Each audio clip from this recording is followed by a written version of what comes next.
Welcome back, everybody, to the Cirque Show 24/7. This is season 4, episode 1 of ABC's Once Upon a Time, entitled A Tale of Two Sisters. So let's get into it because Frozen is here.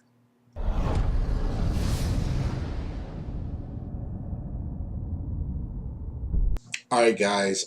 I don't know about you, but I am just super excited, and I'm just so happy that Once Upon a Time is back. Season 4, full effect, came out swinging.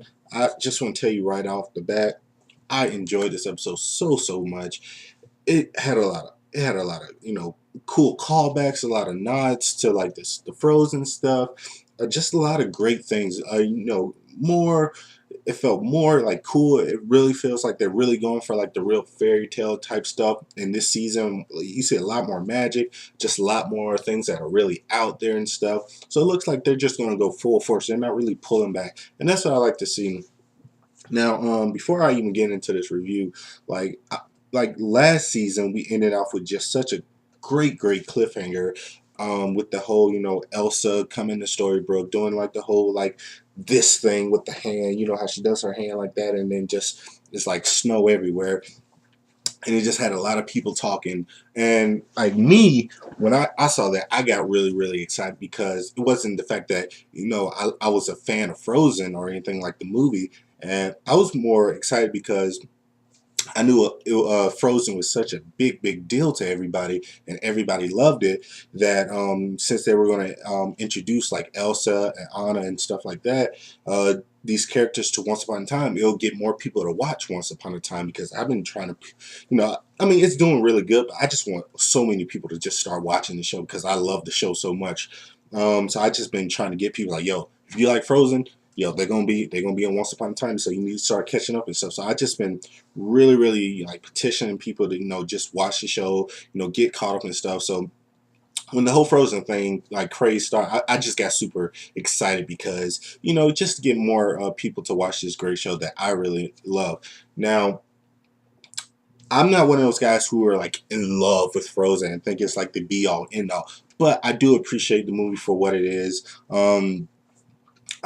I do appreciate it. So I was super excited that we get like these brand new characters who just been introduced into like the Disney universe, like right in full frontal, not full frontal. That sounded so weird, but right in full effect, live action, and that was just really cool. And this episode, you get the backstory of Anna and Elsa, or some of the backstory and stuff. And I thought they did it really well. They gave you a lot of great nods. They gave you a lot of great like story. It felt like it continued the previous story from the movie Frozen. It felt like they took Frozen the movie, and then they just continued it. So I really enjoyed this this episode. So when you have Elsa, she gets to Storybrooke. She's very like frightened. She doesn't really know where she is. She has all these like powers and stuff. She's freezing over, like sleepy and grumpy in the car, and then and the effects look really good too. So she's just like freaking out, and she's just trying to make her way to Mr. Gold's shop, like without being like actually noticed. And what's so great about it is you have this character, and she does like a lot of powers, and like in the movies they really highlight the fact that she's just really powerful, but she's more powerful when she's just afraid and scared. So when she gets like startled and stuff, you get the big like snowman monster, and that effect looked good for what it's supposed to be. But I think what highlighted me with this for her, with Elsa, was just the fact like when she's sad and stuff, and when she's frightened, you get those little snow flurries that just circle around her, and I thought that was just a really cool effect to put on that character, just to show her like what kind of mood she's really in. Like when she's just like afraid, it gets really hard.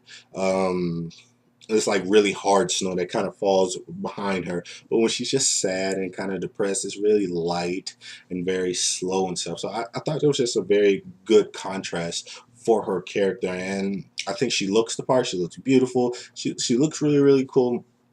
But I think the one that took me really by surprise was the Anna, because I thought she just played it really, really good. I mean, I thought it was just directly from the cartoon to live action. I thought she did a very great job. The girl who plays Anna, she was goofy. She was very bumbly. She really didn't know everything, and she was just very adventurous. So, I really, for me, like I know everybody's like the Elsa type girl and stuff like, and everybody's like the fan of Elsa, but I really enjoyed Anna. I thought she was very well portrayed.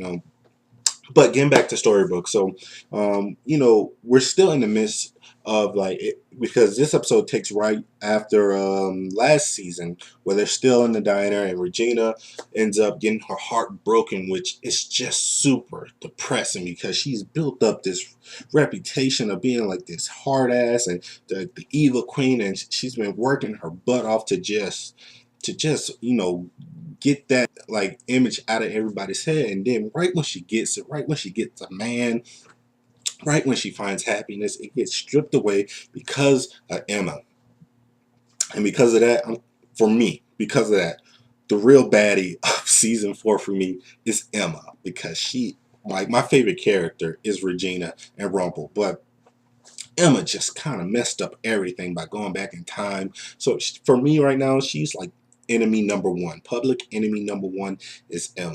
And I just felt like super super sad for Regina, because she's just been trying so hard, and we get a great return with a great character when Regina's like really feeling desperate and she really wants to just get Robin Hood back and stuff. She turns to the only person she can. That's that old trusted mirror. Mirror on the wall. She gets him back. She busts him out of like crazy place, because that's where she keeps everybody in, just like the crazy section in the hospital. So it was just nice to see him again. He was like a little scruffled and stuff. So it was just nice to see him again, and I'm really interested to see what kind of plan Regina has, because it's a tough thing, and I wanted to smack the mess out of Robin, because he goes to her house, man. He goes to her house. He talks to her. You think that they're about to, kiss and make him say, "Yo, I know this thing right now with my wife, but my dead wife, but she's not really dead. I know this is crazy right now, but we had something special. We had something special, you and me. So let's just be, let's just get it on or something." So it felt like they were going to get back together, but he gives her that, like, what can I do? I made a proposal, like, to death do us part. I mean, she was dead, but now she's not dead, and she's here, so I have to fulfill that marriage. And for me, all I wanted him to say was like, "Yo, she's here again. But if you want to kill her, then that'll be cool with me. I'll look the other way so we can be together." But he didn't do that, obviously. But I just want to slap him, because like, don't go there and tease her like that, have her hopes up and stuff, and then just bring her down, because she's just been going through so much. So I really felt for Regina. It was just a great little side story too, and a lot happens in this episode. Another little side tidbit story is the whole Emma and Hook thing. We didn't get too much of them, but you see that since last season, Emma is still trying to shy away from the fact that she's having feelings for Hook, and she's really trying to avoid him stuff. And but you can tell it's that just that attraction there. I feel like they're meant to be, so it's gonna happen. So it's nothing too much there, but I do like their banter between each other. When she's like, you wanna watch on Netflix?" He's like, "I don't know what that is, but it sounds good." So I thought that was really cute and funny. But I think one of the greatest highlights of this episode was with Rumble. Rumple and Belle. They're kind of on their honeymoon and stuff. They find this like abandoned house, and they take the first dance, and he does it just like a pimp. He does it like a pimp with the whole beauty. And I thought I almost choked up. Like I'm a sucker for like these Disney stuff. So, and I'm an old school type Disney type princess type type thing in movies. So when I saw her in like the Belle like gold type dress, and him in like the blue kind of tuxedo beast, and they play like the song, I almost choked out. The search show almost got emotional. So I really enjoyed that little moment. And you see Rumple, he's trying to still do good because he did give Belle like the fake dagger, and he wants to do good because he did get his vengeance for Bellfire. So he wants to like replace it with the real one. So I like the fact that they're not trying to like drag this out with like him still lying to Belle. I like the fact that he understood that he lied to her. He wants to fix it because he likes his new life. He got his revenge, and he's gonna give her, you know, the dagger. So I like that, and I thought it was just a good move on Rumple. I think he's doing really really good. But it was just a great moment. I really enjoyed like the beginning of this episode where we get a little bit like a tidbit of Anna and Elsa's, you know, parents, and you know how they actually died and stuff like that. I thought it was really good. I thought it was very well done.